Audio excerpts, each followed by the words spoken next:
Got all the legendary coaches over there. Coach, where you coach at?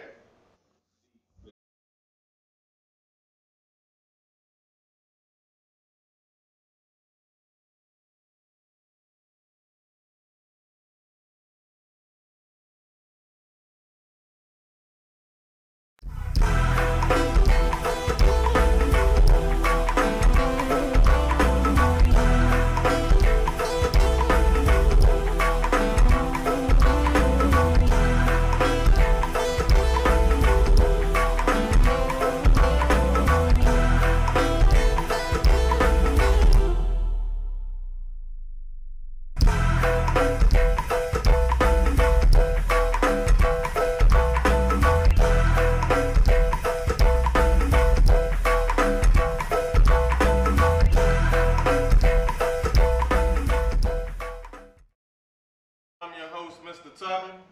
I'm Mike Lane. I'm Stacy Robinson. I'm Delonte Taylor. You live in the Huddle. We got a good show for y'all today. We got the PG County, some of the greatest coaches from PG County here today. They're right here, as y'all can see. So let's get right into it. I'm your host, Stacy Robinson, on the Huddle Show today. To the old and to the new. We're in the Huddle. I got a special guest, a legend out of Washington, D.C., a very good friend of mine here today to come and share his story with us. Young man that I watched coming up as a former ball player in this area, Delonte Taylor, out of Woodrow Wilson High School. We here, to give back to the youth and to the community in the DMV, and we're gonna let Delonte Taylor start the show off and fly this plane. Delonte Taylor, welcome to the Huddle, sir. Well, I'd like to say, hello to you, Stacey. How you doing? Great. I'd like to thank the Huddle for having me aboard. I relish this opportunity to, voice everything that went on in my past as far as my life is concerned, my career. Delonte, we're going to get the show started right now. Delonte, tell us what area you came up in, man, and how it got started for you as a kid playing in the DMV. Well, I came from a very humble beginning, as far as my career is concerned. I started out in Langdon Park over in Northeast D.C., and I played under a lot of great players, older guys that allowed me to come on, onto the court. I mean, it took a minute, and I sat over there and I admired them for a great while, but, I had to pay dues. And as time went on and I improved, they allowed me to come aboard and play. Man, the dudes you played was great, man, because you turned out to be a great player in this area, and a lot of cats, man, still talk about you today as we move around in the city. Talk about. I'm gonna pay my dues. Mike, we gotta leave and let them do their thing, man. See you guys, man. All right, man. All right. Have a nice day. Have a nice day, fellas. Thanks for joining us on the Huddle. Delonte, man, we're gonna chop it up, man, and get back to the DMV, man. Like I say, man, it was a pleasure watching you play coming through the area, man. You started off, man, at TCU and went to a couple of schools. Just tell us about your college career, Delonte. Well, I started at TCU. Texas Christian University in Fort Worth, Texas. And I did a year there, and then I ended up at San Diego City College in San Diego, California. I was there for a year and a half. And after that, I transferred back to North Texas State, where I finished my 2 years of college, and then I got drafted into the pros by the San Antonio Spurs.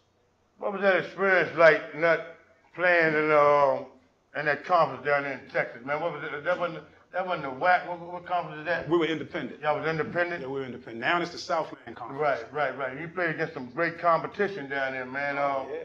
Just enlighten us on just a couple of games you played. You had a great game against DePaul your year, man, against them guys out of Chicago. Yeah. And you put on for the city, man. Just touch bases on that a little bit about that game. Give us a little bit about that. Well, we played DePaul. At that time, they were ranked #1 in the country.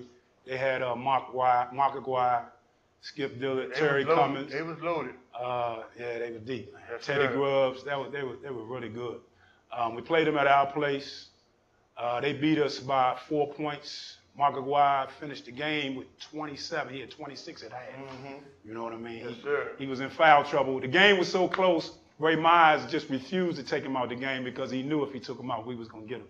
Yeah. He ended up fouling out probably with about maybe 10 minutes to go. But by that time, I think, they had the momentum, and that kind of knocked us out the box.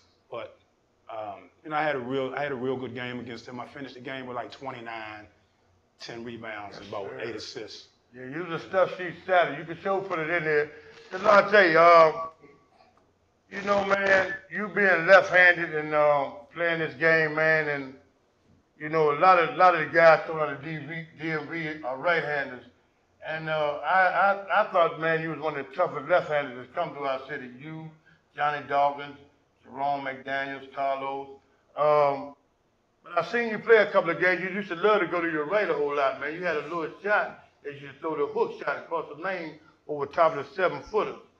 Elaborate on that just a little bit, Delonte. Well, everywhere I went, everywhere I played, the scouting reporter always said, send me to my right because I was a lefty. Mm-hmm. So I just made sure that, I perfected my right hand, and I made sure that anytime somebody sent me to my right, I was able to finish, whether it be a layup, a hook shot, or a dunk. I used to love dunking with my right hand. Yes, sir. That was always one of my main weapons. Reason why I asked you that question to the youngsters in the DMV, it's very important that as you play this game, you use both hands, left hand and right hand. Just as well, if you're strong with your right, use your left. If you're strong with your left, use your right. Moving right along, we're in a huddle. Delonte Taylor, I like, man, what you're doing now with the kids around the area, man. I see you training kids. You had the young man, Trey Kelly, out of Dunbar, who played at the University of South Carolina. Your son, who played at Georgetown College in Kentucky. You had the young man, went to St. Bonaventure, what was his name? Chris Matthews. Yeah, Chris Matthews, that can shoot the lights out. And it's good that you give them back to the DMV, man. What are you planning on doing in the future, man, with the kids in there? Just give them a couple of words, man, about, grades, school-wise, things that, it takes, man. Just do the right thing. Well, my mission in life has always been to help others. Yes, sir. And I always, my number one pet peeve with the young crew is, always remember that education is the key, and it opens doors to anything that you want to do, anywhere you want to go. That's your key to success, that education. I always preach that. To the kids, to the youngest in the DMV, man, use basketball. Do not let basketball use you. Delonte, just touch base on a couple of players that you played against in that DC Urban Coalition, man, because you was one of the top scorers in that league up there, one of our summer leagues that we no longer have in this area.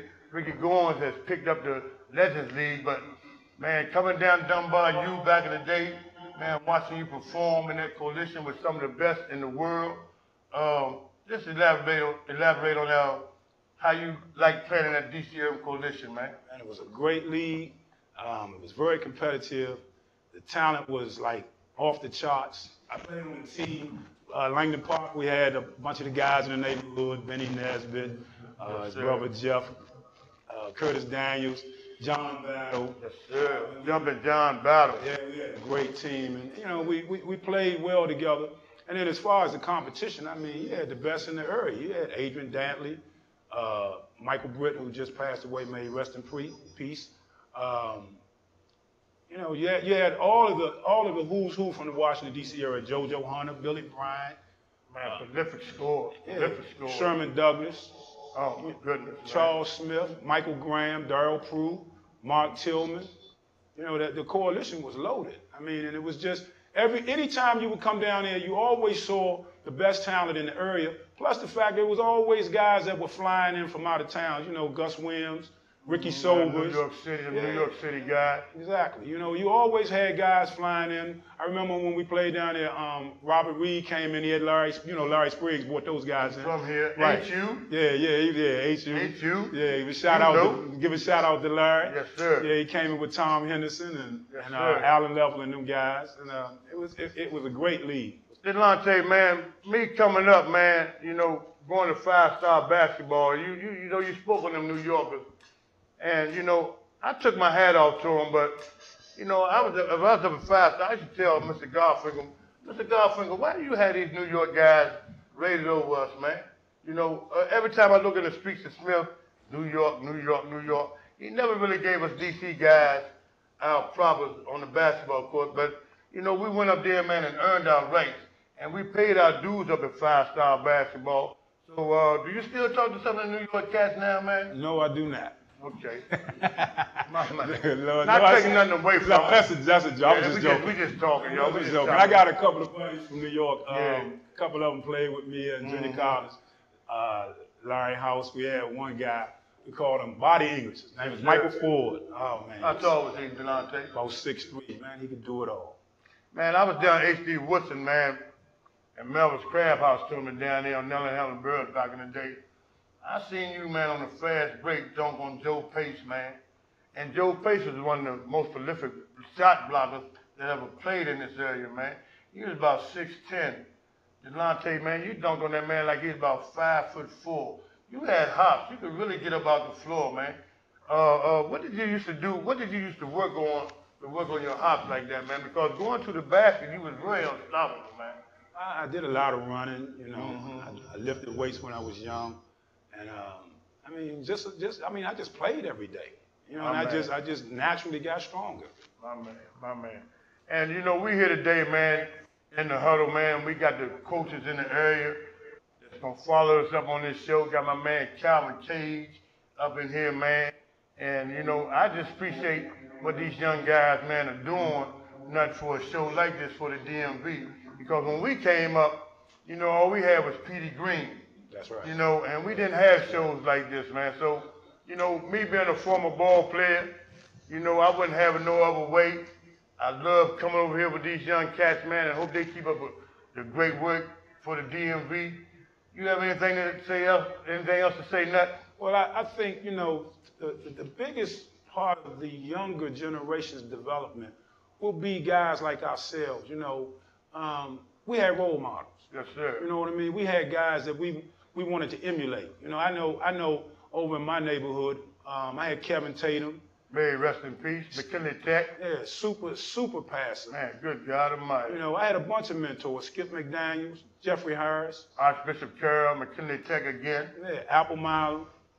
You know, Michael Tucker. McKinley Tech. Tony Ellis. Well, why you keep on naming all the McKinley Tech guys? Well, I lived in the Tech zone. You act like McKinley Tech is the only high school that turned out No, both. I lived in that was my zone. That was the zone I lived in. We can get you off the show. You know, McKinley Tech guy, man. Talk about some other guys, listen, man. hold up, check it out. Yeah. Eddie Jordan used to come over there for Red Road. He came, you know, Archbishop Carroll. Yeah, Eddie Jordan used to come over there. University of Rutgers, Ed Jordan. Every day. Billy Bryan used to come down there, JoJo, Adrian Dantley, Tim Bassett. I mean, the list Hall of Famer, Adrian Dantley. Remember Tom Little? Yes, sir. Oh, my out of goodness. Mackin High School. And the reason why I say that, you know, we got a young man in the studio today that played with Fairmont Heights. And just before the show, you know, I was just jostling with him, right? Just kicking him. Yeah. But he was looking at me like I was Frederick Douglass for real. Because he looked at my gray hair. And I was just telling the young man, you know, you need to know his elders, you know what I'm saying? You need to know his history. Yeah. Young man, I could play the game. I just made some bad decisions. And, you know, you at Fairmont Heights, you got a great coach over there with you, man. And just don't end up like me. You know what I'm saying, man? Do the right thing. Okay? And you know, he was looking at me, man, like that I really couldn't play. Nah, hey, listen. He was looking at me, he was like, who is this dude? He don't have no teeth in his mouth. He keep on messing with me. I'm going to keep it real on the huddle. But no, just tell a young man that I can play just a little bit now. Hey, listen, young fella. Yeah. I've seen all the greats in this area. I've seen the guys that made it, the guys that didn't. I saw the guys that didn't make it that was better than a lot of the guys that did make it. I played with a guy at Archbishop Carroll. His name is Billy Bryan. He's one of the most awesome players I've ever seen in my life. Yes, sir. Cold-blooded monster. Yeah, animal. Could jump up and touch the street light outside. Yes, right? sir. You know what I'm saying? He was a can't miss. JoJo Hunter, excellent. I mean, excellent. JoJo averaged 35 a game his senior year, and it wasn't, when we played, it wasn't no 3-point. We're in the huddle. You know, Hawkeye Whitney, these guys were great. But the best player I'd ever seen in my life was this guy right here. And I tell everybody that. I mean, I've never seen anything like him since. You know, and I came up in an area where, man, it was a whole lot of basketball players. See, the thing with our era is we didn't have computers, We didn't have smartphones. All that. You know, we None only of had, that. look, check it out. We only had channel 4, 5, 7, 9, 11, Yeah. 13, channel 20, and 45 if you was lucky. If the coat hanger that was sticking in the TV, if that joint was all right, then okay, you might get channel 20 and 45. Those were Baltimore channels. So there was nothing to do in the house. The only thing you could do is go outside, and where was everybody at? On the basketball court. And when you went up there, that's right. When you went up there, man, hey, look, they just wasn't going to choose you. You had to go up there and make a statement for yourself. And then tomorrow they'd be like, yeah, I remember what you did yesterday. Come on, man, you can play with me. Hey, Nut, I want to just thank you for this sharing that with the young man, you know. And, you know, that's what our youth need to hear that, man. You know, they need to talk to us, you know, guys like us that didn't make it. You know, y'all need to hear our story. You know what I'm saying? Because, see, we're going to come on the Huddle show and we're going to give y'all the truth. You know, and a lot of cats, man, when they talk to our kids nowadays, they come in with their chains on, driving their Mercedes-Benzes and you know, it's things like that. Man, I'm still catching the Metro at 60 years old. Right, you know what I'm saying? So, you know, I just hope my story, man, you know, just touch some of these youths in the DMV today, man. And we, like I said, we got the coaching staff coming on. We got Blade, we got Largo, we got Fremont Heights, we got Wise, we got Oxon Hill, and we got my man Calvin Cage in the house. You know, we just gonna just try to pass it on and hope that they pass it on and keep passing this thing on, man. The Huddle show, y'all. I'd like to give 5 seconds. 5 minutes. Okay, go. I want to give a shout out to my homies, the Langdon Park crew. Yes, remember sir. Tom Sluby? Man, do I remember Tom Sluby from Gonzaga, the University of Notre Dame? How could I forget him? One of the best ever See, did. I don't know, does the staff know about these guys? You know what I'm saying? We have some great players that come to this city, man. Hey, man, listen. We have some great players come to this city. We're going to have more and more.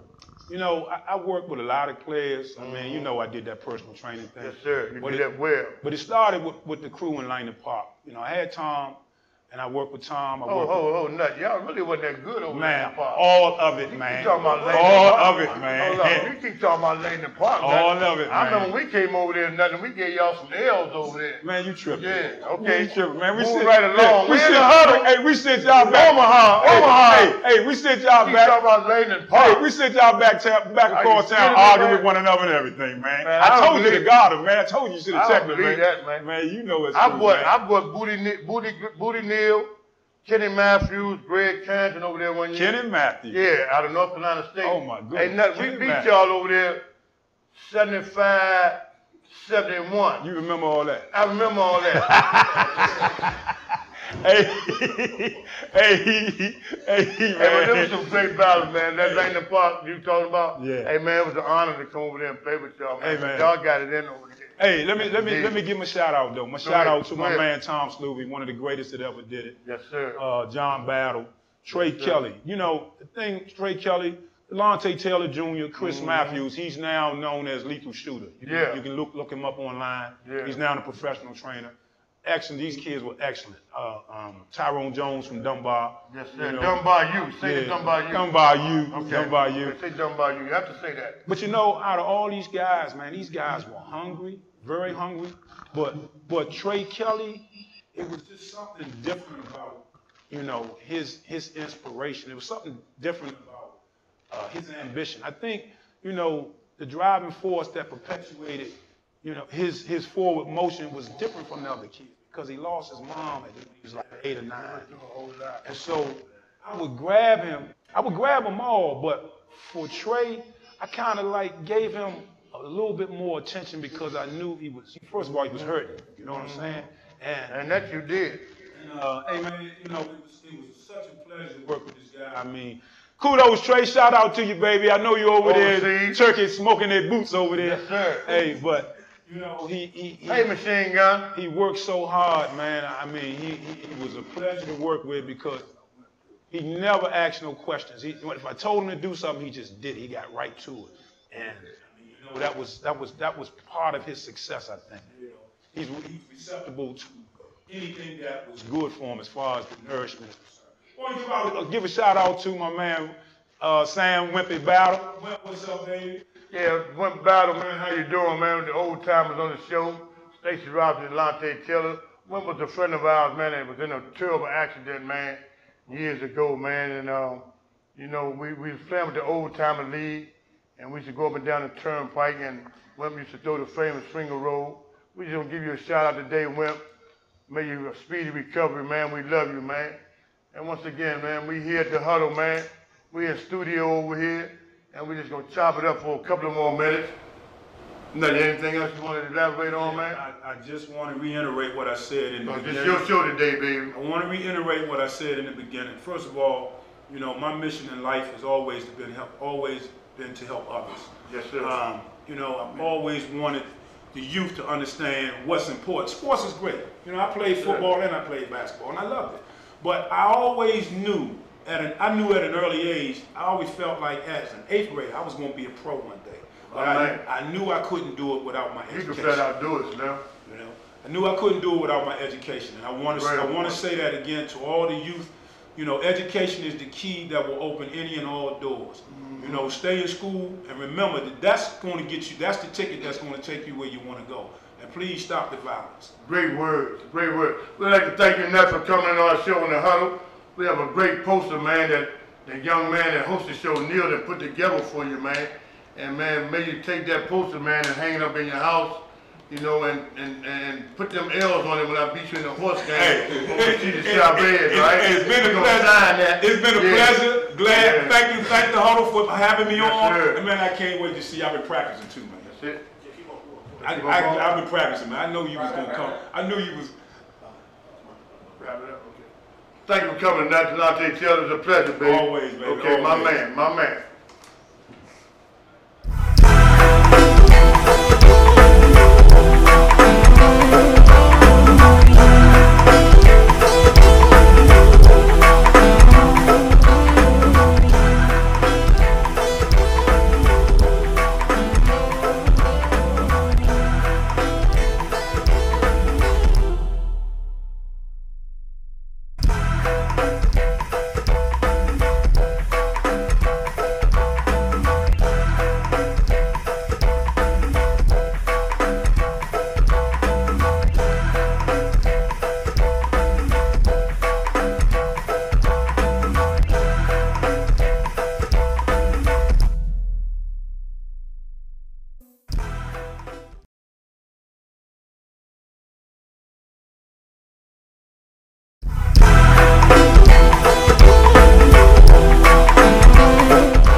Welcome back to the Huddle. I'm your host, Mr. Tucker. We got the PG County coaches up here. Give me 1 second to get my life together. Mike, go ahead and talk to him. Oh, all right. So first we got Coach O here. We got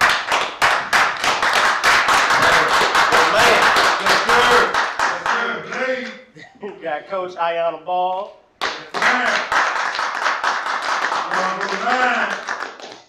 Coach Devon Williams. And Coach Chuck Henry. Yes, sir. So first of all, we want to thank y'all for coming on. You know, it's a big show for us. We got all the coaches. Y'all have supported us through our whole movement the first year, and I want to say thank you personally. Let's get right into it, though. Coach O, I'm going to start with you. Man, it was a dream season. I was there. You came to the first show. You said, you know, y'all going to go to the States. That's what you said. That's what you and Chuck talked about. So first, let's talk about getting there. First, let's just discuss, you know, the mental of getting to the States. Now that you've been there, how did you prepare for it, some of the players, and so forth? Preparation started with reaching out to our alumni. Like Mr. Robinson said, alumni is crucial to your program. I went all the way back as far as Dan Elliott in 1970 and 71. Skip Speaks came back and spoke to the kids. Numerous alumni came back the night before we actually got onto our first semifinal game. So that's what we believe in. The kids believe in that too, and our kids know our history. It was 1973, and they wanted to be a part of a historic program, you know, and they did that in 2018, which we came up a little short. But nonetheless, we still came away with a 40-year drought of a regional championship, and we was able to pull that off. Yeah, let's take our hats off. Good job. Good job, Yes, sir. So, Mr. Ayana, talk about these Lady Largo lines. And y'all, you know, what was the quote? The unfinished business. Yes. So let's talk about that. So give us your story and how you prepared for the season, and then we're gonna get into the, you know, the end. Last year, you know, a lot of our players, we had a lot of returning players, and they came up short in state championship games last year. And their quote, they came up with it as unfinished business. They feel like they didn't play their best in the championship game, and that led to us losing to Newtown, and they wanted to come back this year and repeat. Okay. All right. Respect that. Coach D, undefeated season. The man right there. So what's going on? Talk about that. How y'all got prepared for y'all season? Where it really started last year, when we finally got over that hurdle. I was in the process of rebuilding the program at Oxon Hill. So last year was actually our first year where we had some success since I've been there. And my story is no different than others. We still got a lot of work to do. We were able to make it to the state semifinals last year for the first time in the 3A. And we left with that nasty taste in our mouth. And we returned this year early on in September and decided that we just needed to put a little bit more work in than we did the previous year. And that led to a very successful regular season. Didn't end the way we wanted to end. But that's just kind of how the program started its foundation, just understanding that we wanted to be one of those programs in the area that repeatedly went to state championships. Respect that. Respect that. And Chuck, you know, you had already had a great season. You know, you're coming back for another one. So let's talk about how you rebounded from winning it first and then coming back for another season to win it again, or try to win it again. Well, our message for our guys was, you know, the old version of you won the state championship. This year's version of you hadn't accomplished a whole lot. So that was kind of our message for the guys. And so we had a bunch of different sort of micro goals that we wanted to check off our list. That were, there were programs that we hadn't beaten in, a couple decades. There were some places, some gyms where we hadn't won. So really we had to encourage the guys and motivate the guys with a ton of micro goals this year.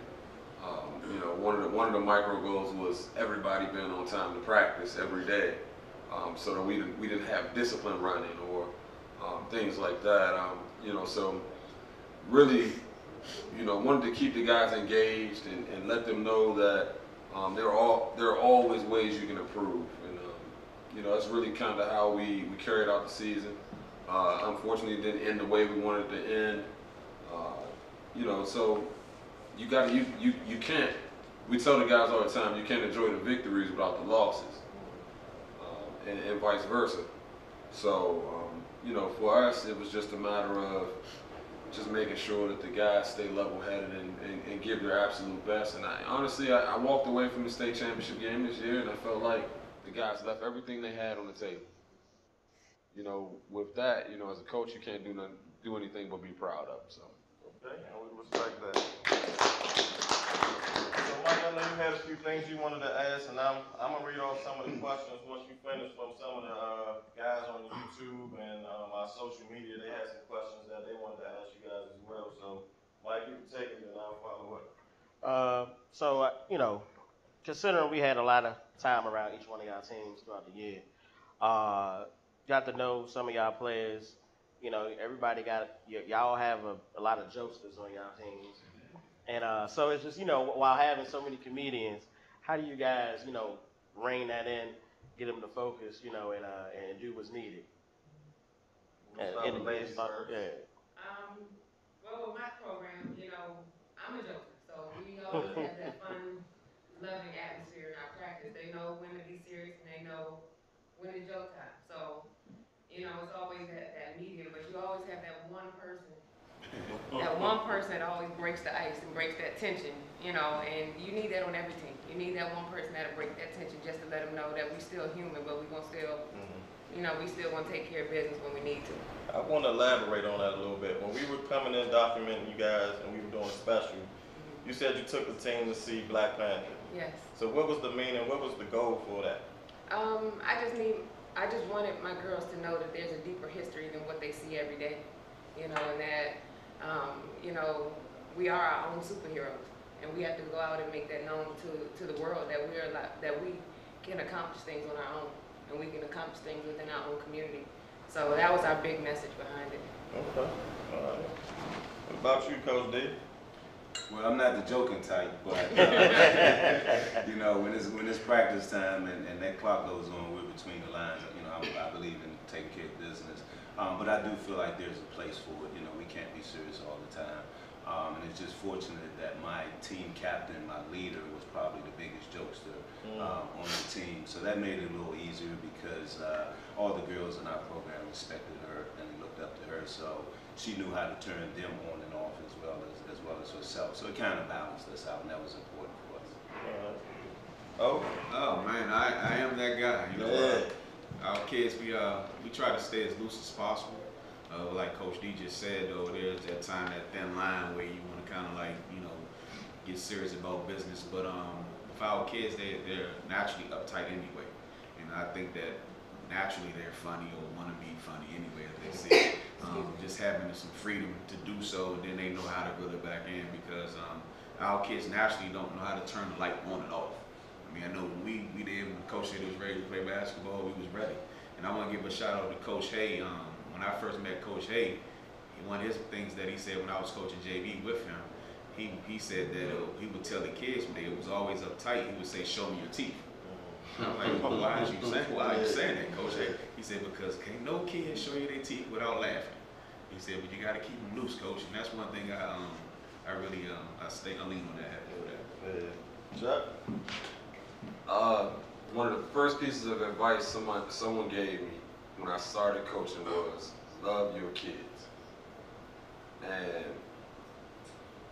And so every day we try to make sure we do something that kind of really, you know, just loosen up the tension. I got a team full of jokesters, so I'm almost never laughing and joking in practice. So I'm the one that balances out everybody else, but I try to make sure we love them all the time. So you'll see me from time to time, I just walk around practice and I'll just tell somebody, come here, and I'll just hug them. And that's my way of kind of relieving the tension. But I'm like Coach D, when you're in those lines, man, it's all serious. It's all business. Money games goes out with that. Yeah, Coach D is serious. I say, yeah. Coach D, what's going on? It's game time, Neil. I told you the story the first time I met Coach D, right? Walk up to him at halftime. The girls are warming up for the second half, and I say, hey, you know, sorry to interrupt you, but you are. I was like, Hey, we're playing long on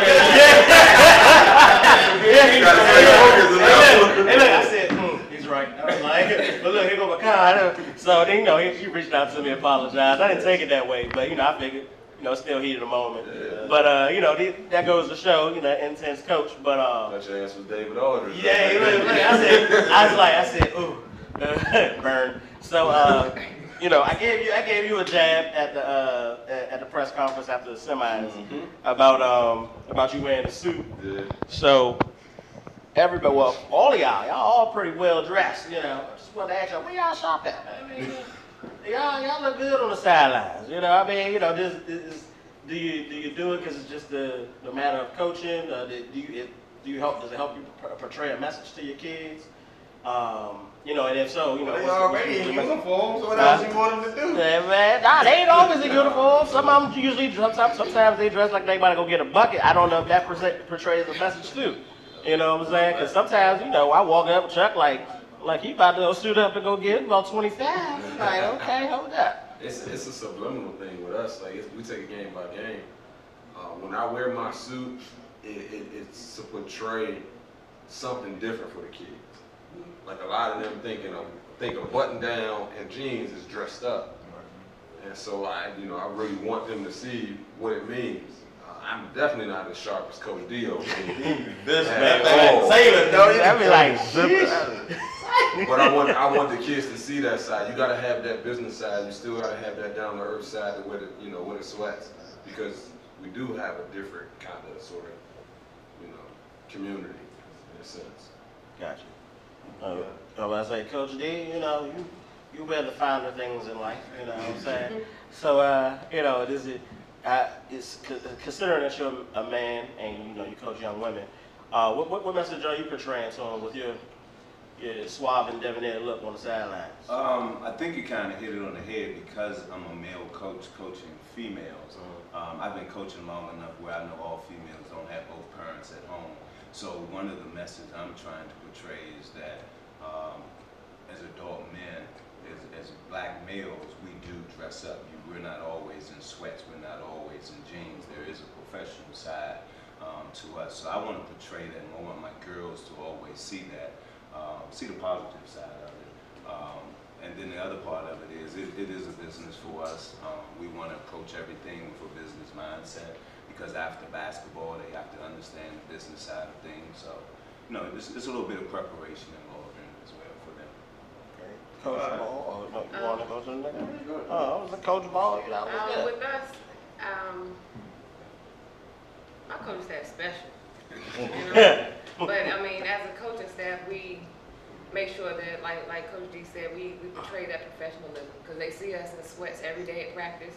They see me in sweats every day at school, so when it comes game time, they need to know that there is another side of us, there is a business side of us, and we, every night before game, us as a coaching staff, we figure out what color we wearing. Everybody comes in the same color, just to show our unity, so when the kids get on the floor, they're like, well, the coaches are unified, so we need to be unified too, so we try to keep it, unified throughout the season, and we try to look nice. Everybody don't come looking nice, but we try to make it look right. Hey, what about you, Coach O? Because you got a good barber. You come with the fresh shape up. That's a shout out to my boss, man. For us, like we all just said, I'm glad I was the last one, because everything that they just said was absolutely on hammer on the nail. We coaches, we text each other. We say, look, this is what we're doing. Shout out to Coach Hood. He's our coordinator when it comes to dress. We want to look as unified as possible when we're on the sideline, and we call it coordinating. We want to be that one, because our kids are looking at us. Not only are our kids looking at our parents, the administration, the other teams, the other fans, college coaches. You always had an opportunity where when you want to portray who you are.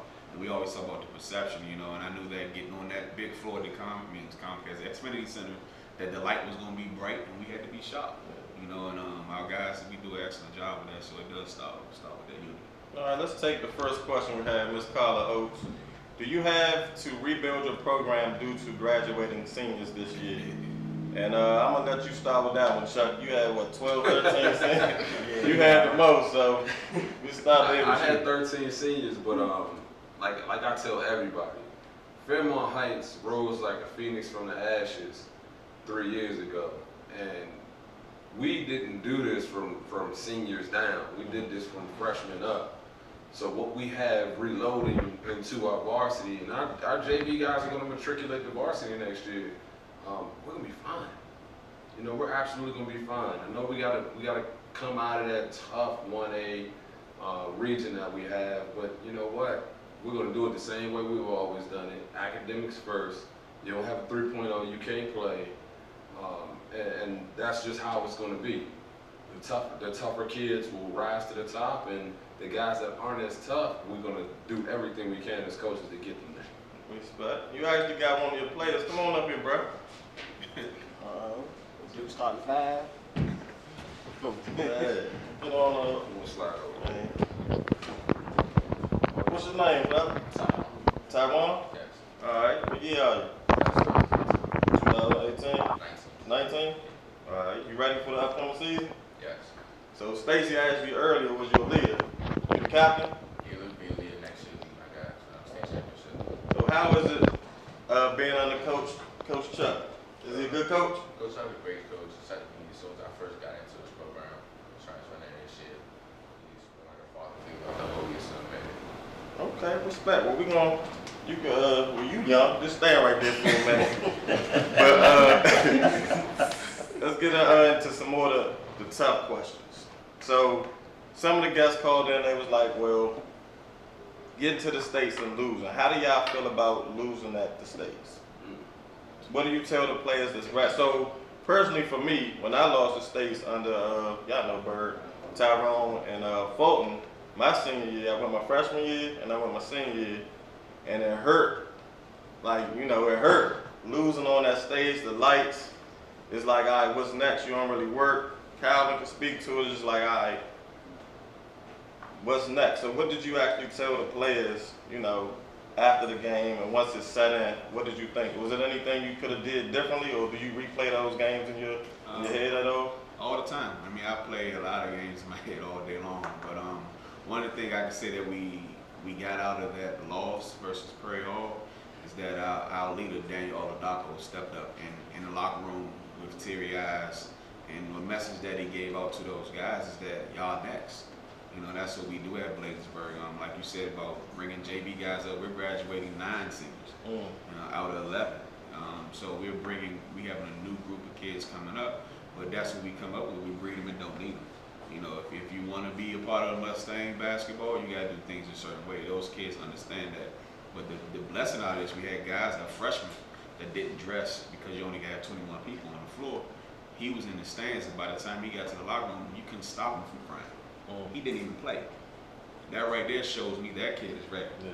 You know, he can't wait. They text message, I'm going on the track tomorrow. You coming with me? It breeds that, you know, that energy, and I'll take everything from it. We said it the whole time we was there. Embrace the opportunity and cherish the moments. You know, and it is what it is. And you know, I appreciate being there. Can't wait to get back there. I bet, Coach. I mean, you went last year, went again this year. I mean, that conversation is never easy. You know, you sitting there and you're watching your players teary-eyed, and it just about makes you want to cry too. You know, you hate to see your players hurt like that. But, you know, you just give them the speech like none other. You know, you tell them from the jump, everyone counted you out, but you made it here. You know, no one expected you all to be here. For you all to make it here speaks volumes for your development as players and your development as a team. You know, you can't take that back, you know, and you know, just because you lost one game doesn't mean it's over. You know, for my players that are coming back, y'all got to get back in the gym and work hard. For my players that's moving on, now it's time for you to work on a collegiate level and get a championship there. Yes. You know, make up for lost time. Yes. So, Coach D, you pretty much had an undefeated season, got into the postseason, and got out early. What do you say to, you know, some of the seniors that was on the team? You pretty much had most of the team coming back, but still, for those that are leaving, what did you say to the ladies? Well, the thing about losing in any game is never something that you can say to them to make them feel better right away. There's nothing you can think of to say to them. So for me, in those situations, I'm simply just being a comforter to them. There's no need to talk about the game. We just talk about their effort and how proud I am of them and what they've accomplished. But really, it's no way to put words into making them feel better in that situation. Okay. Yeah. All right. Cool.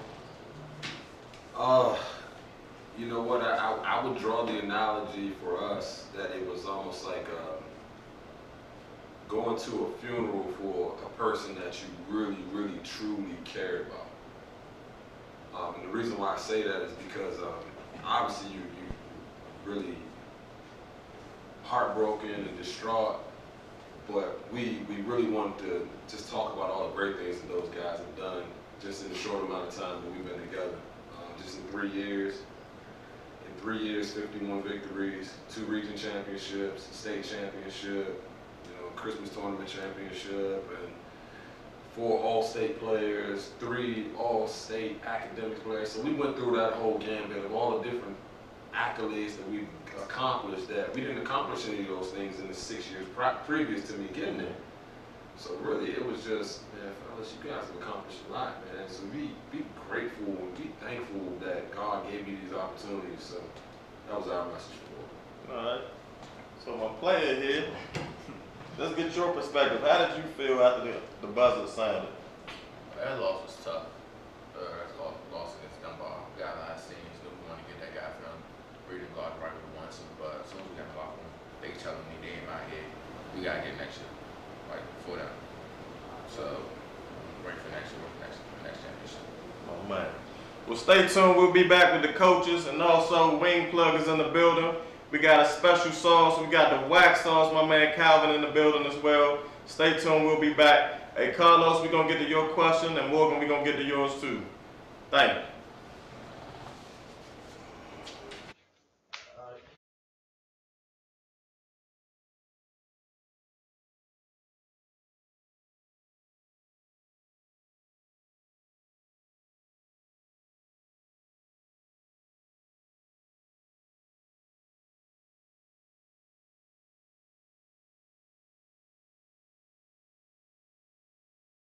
Me up this morning, children. When my eyes I was closed, Lord, I could move, yeah. That's a mighty good reason. You see me shout.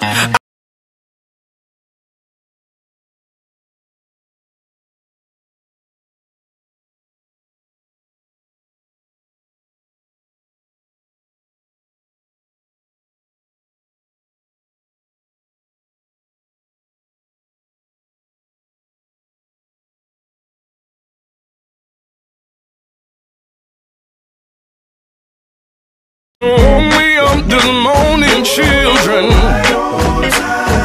When my eyes I was closed, Lord, I could move, yeah. That's a mighty good reason. You see me shout.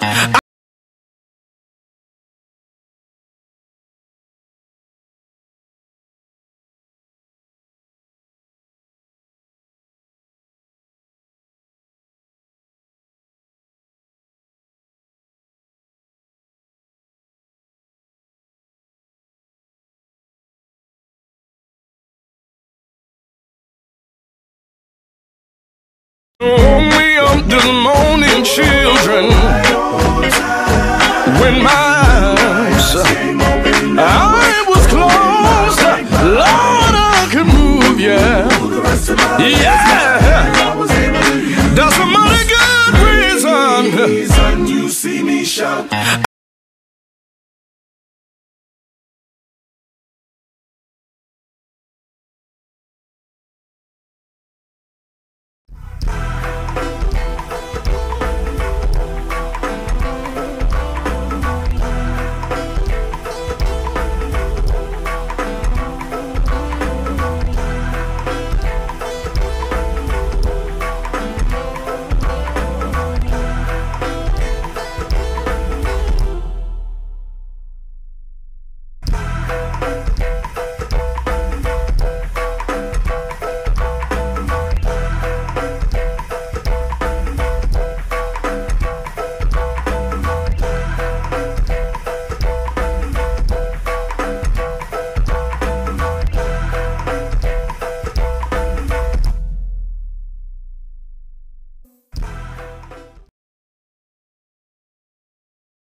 back to the huddle.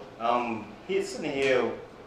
Actually, I'm kind of nervous because I have all these legends beside me, these great coaches in DMV. But first, before we talk to the coaches again, we want to talk about the wing plug. Look at the wings right here. Go ahead, you can look. So, please tell me about the wings. Introduce yourself. Well, first off, I want to say thank you to the Huddle for having me and for the opportunity. But I started out, cooking at the bottom. The sauce came to me through a dream. And I started cooking, out of my own house, just for little functions, little house meetings and stuff like that. And then those eventually started to turn into, I think you got something. So I started cooking at churches, revivals, and high schools. And then that started turning into weddings and things of that nature. So, with God and building on the opportunity of being able to, working with your gift, that's what you're looking at right now. Wow, it smells delicious. Coaches, what y'all think? Yeah. All right. Okay. You gotta tell me. That's why There's no place up there with the wings. Right. So what's up with that? Ain't no balance. That's for sure. So let me jump with some great questions, okay? Tubby Smith, he was fired from Memphis. What you think about that? I love Tubby Smith. Everything that you follow certain coaches, as coaches you want to look up to. I like to call them mentors, but he doesn't know you my mentor, but I look at what he does, and he does things from what we see from outside looking in as the right way, and he speaks his mind, and he's a legend. I don't think legends should be fired. Someone like that should be someone that should be on I don't want to say a pedestal, but somewhere that be kept at a high level, where he's not being pushed away from the game of basketball, which he's going to find another job, but he's going to be himself. Do you think he was blackballed? Ooh, because I don't know all the information, but from what outside looking in, that's definitely how it looks. I respected his message. I thought it was powerful. I thought it was strong. I think the fact that he leaked out that it was 800 transfers, I think that might have, did him in. Nobody wants that information out there that it was 800 transfers. 800 and I think that number is enough to back up his statement of kids not just being tough and kids staying where they are.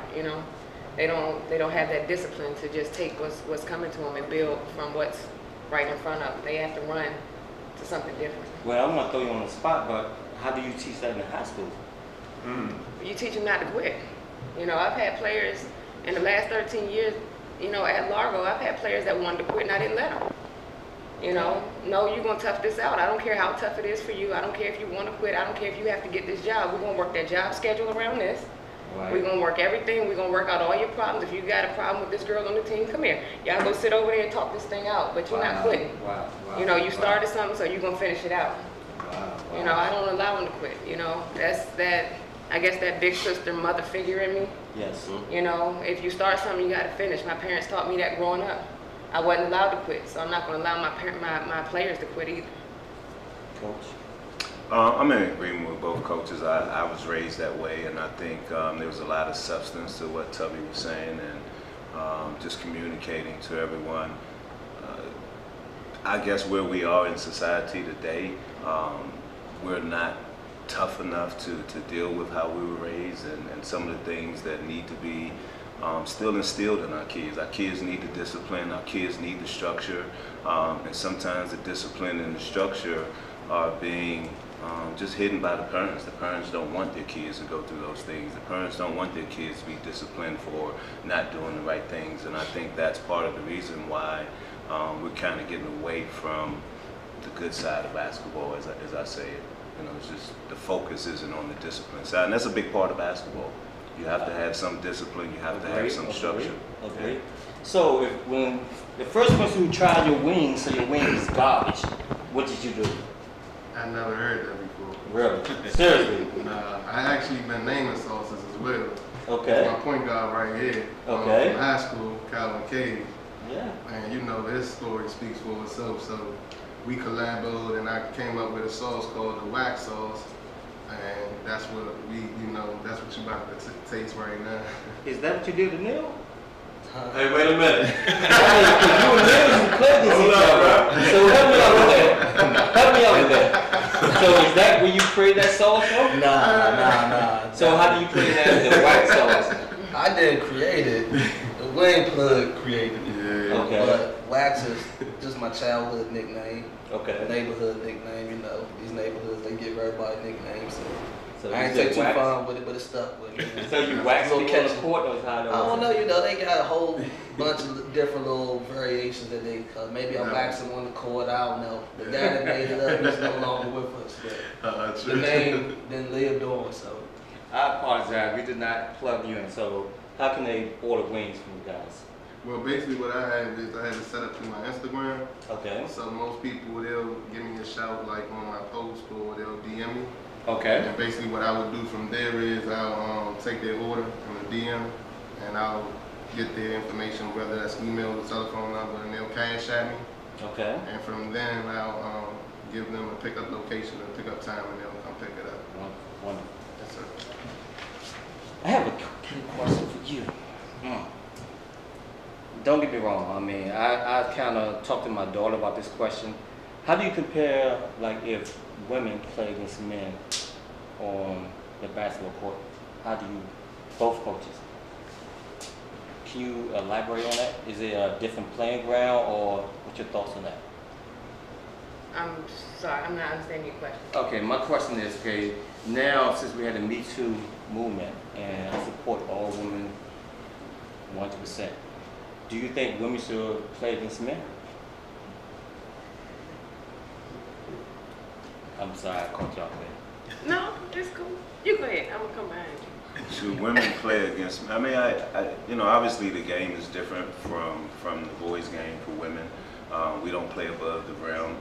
We're not as athletic as the boys are. So I think with the girls' game, what you see in the girls' game is more of a fundamental game. Okay. We like to say on our side, there's more of a fundamental game on the girls' side.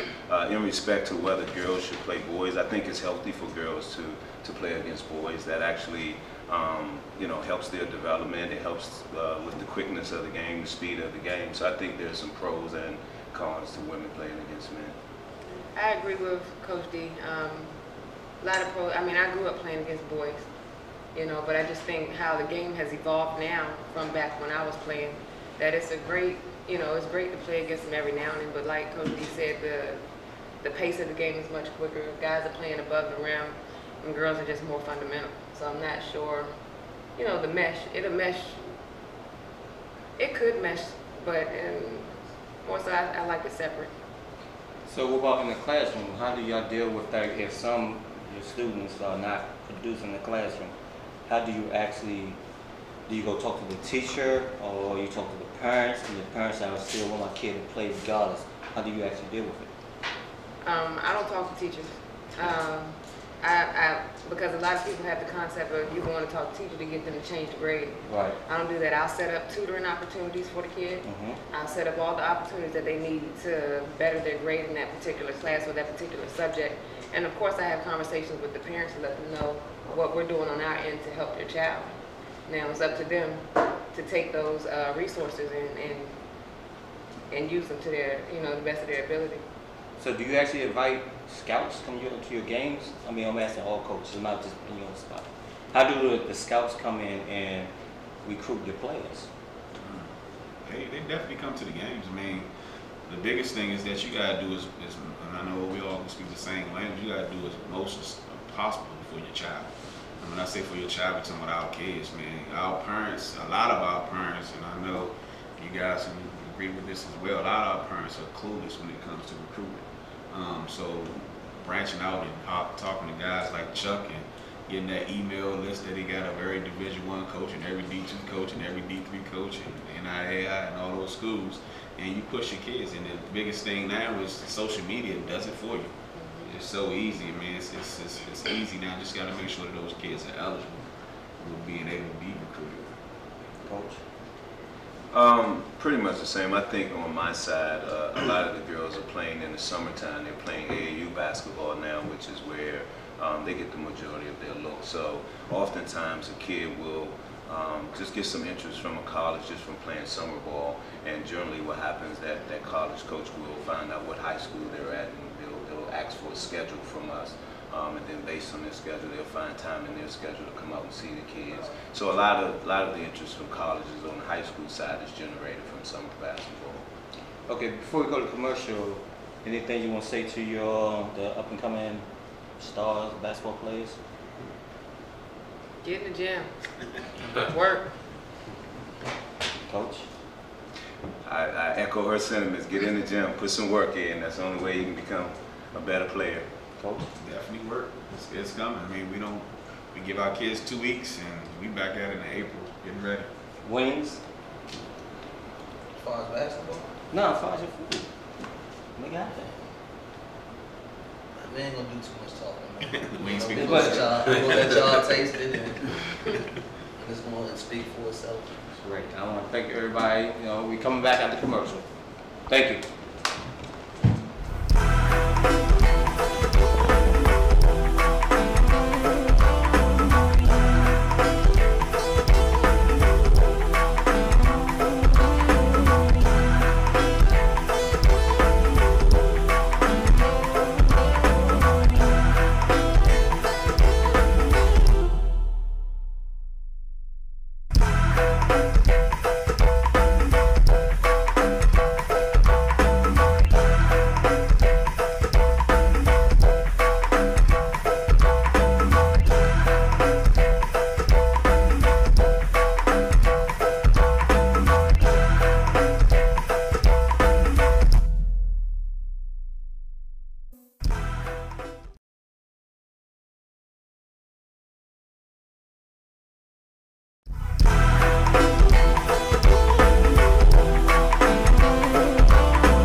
Welcome back to the Huddle. We're going to get right into it. We got the wing plug here. As you see the wings right here on the table, we got our plates and everything. Already. So look, I'm going to let y'all go first, because save me a flat. what type of sauce on the wings right now? That's that wax sauce right So right now, this is hard to say. I got Calvin on my wings.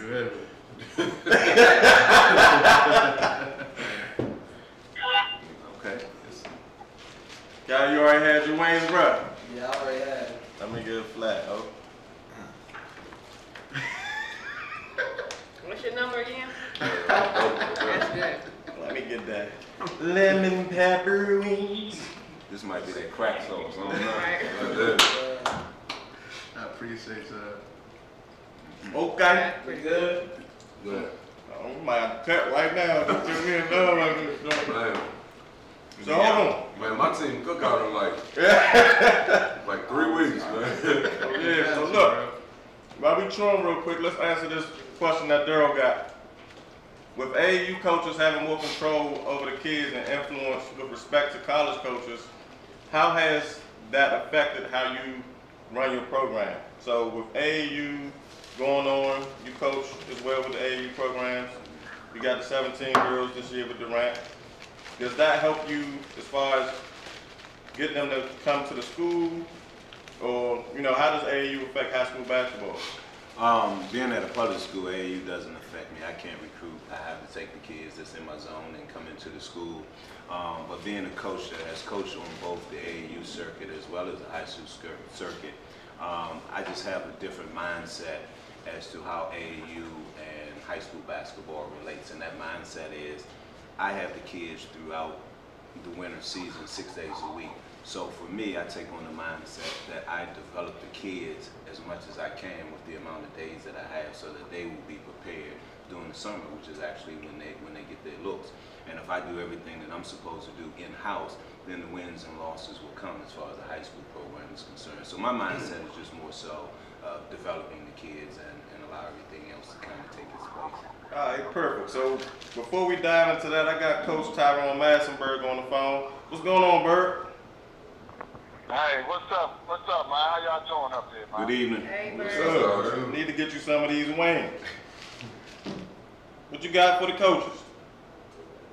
Hey, man. First and foremost, man, I'm so proud of the coaches you have up there right now. Ayana, I mean, man, I saw her when she was a player. I saw all of them with O. I saw Chuck as a player, and you know, you got Eleanor Roosevelt up there, man. That's a PG County guy. I mean, I couldn't be more proud right now. You know, it's so tough. It's so tough for PG County athletics. You know, I tell people all the time, you know, the obstacles that we have to go through to put a team together, you know, people trying to get at our kids all the time. And, you know, so I'm just happy that the future, I think the future is bright for our county because of the coaches that you have up there now. So, I mean, I'm just happy, man. I'm glad there's a platform for yourself, Neil, man. I'm at this point right now, man, it's definitely a blessing to, you know, be in this position and to be able to see what you're doing. Because a lot of people stay away from PG County, you know, and if they do talk about it, it's negative. So, you know, for what you're doing and for you to showcase those coaches up there, because you got some great people, not just coaches, you got some really good people up there tonight, and you know, and I was proud of them. To make it as far as they made, you know. Championship trophy is not really what we actually do this for. And I know all of them can speak for that. Championship trophy, that's nice, but, you know, with these kids, the kids that they have to deal with on a daily basis, it's not really about a championship trophy. And you know, for them to make it to that level, I'm happy, man. I'm proud of them. Well, let me piggyback off that, Bird, and ask a few questions. I want you to stay on the line as well. And y'all can answer this question however you want to. But what made you get into coaching, and what's keeping you afloat with coaching? Because it's hard to take up your time. Now I'm asking the whole panel. I mean, you can answer this question as well, but I want them to answer first. So what first, why did you get into coaching? I was, shout out to Dean Brooks. I know you out there listening. Dean Brooks was my summer league coach in 95 and 96 at Bladensburg. And when I first got to Bladensburg in 2002, 2003, he told me I was coaching. I told him no. And he told me, you are. And I said, I'm not, you know. But he kept asking me, or telling me every day that I was coaching. And I just started coaching JV. I mean, my role was pretty much like everybody else's role. Trying to get there. I coached JV for 8 years.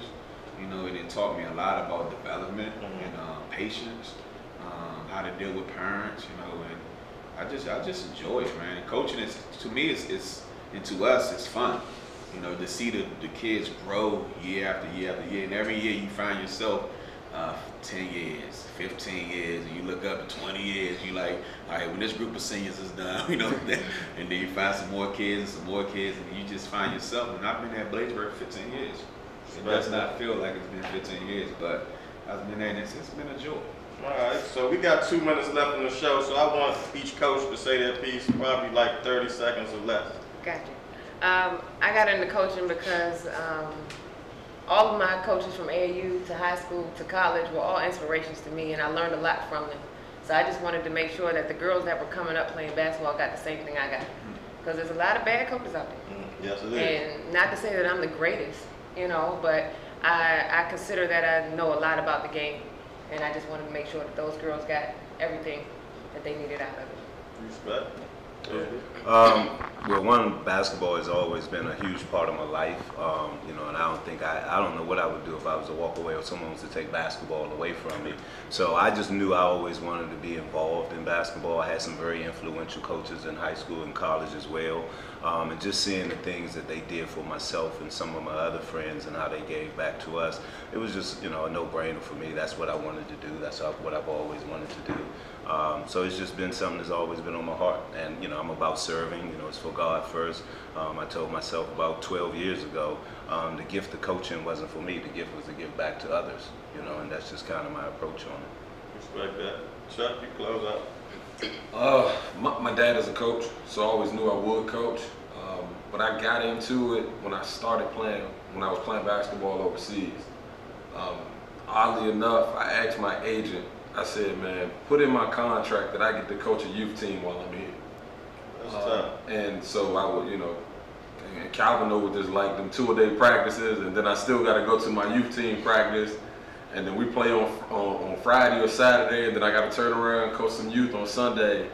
But I knew ultimately I wanted to be a coach, and so I needed to gain some experience somewhere. So I coached a team in Germany of kids that didn't speak no English. And I knew if I could win a national championship with those kids, I was like, oh, it's going to be easy when I get back to the States. That's tough. So I see if Bird goes on. Bird, can you hear me? Okay. Yeah, what made you get into coaching? 30 seconds. Hey, you. I always wanted to coach. I mean, even when I was in high school, I wanted to be a basketball coach. So, I mean, I always wanted to run the team. When I was young, I ran the team. I always was putting teams together. So, I mean, I'm doing what I love, man. I mean, I always wanted to coach. It wasn't an overnight thing. I always wanted to coach. Gotcha. So I got 1 or 2 quick questions for y'all. As we come in to watch y'all play in the States games, especially at your game, and Calvin and them was there, the crowd participation as far as the community that came out to support y'all, how important is the community to keep supporting their kids and the coaches and the programs? 22 seconds for you. Oh, 22 seconds. But in a nutshell, our alumni who, I'm the type of coach, and everybody know, and Calvin know this very well.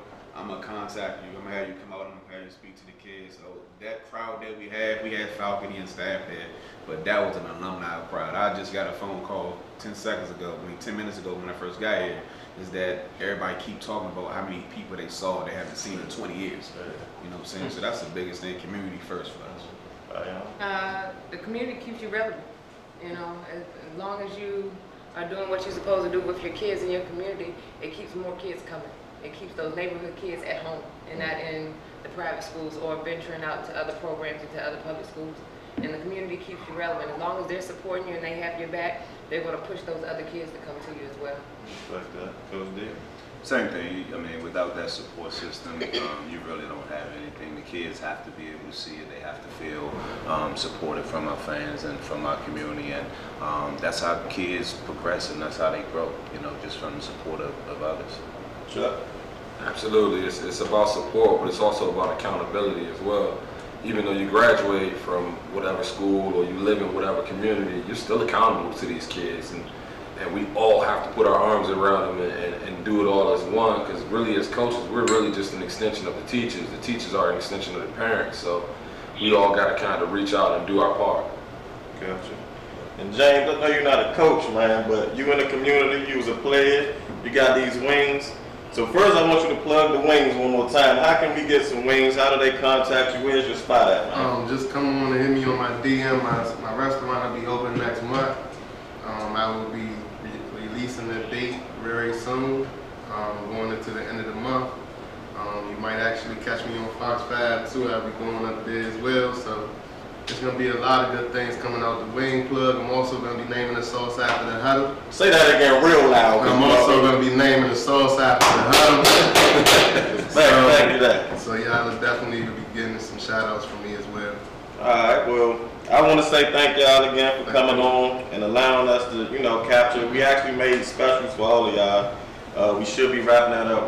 What might get? I think by Wednesday the special should be out. It's about 30 to 40 minutes. Every game we came to, all the practices y'all allowed us to see the pictures and so forth. So please push that out, and we're looking forward for next year, man. So definitely thank y'all and appreciate y'all for coming. Now stay tuned next week, y'all. Welcome to the Huddle.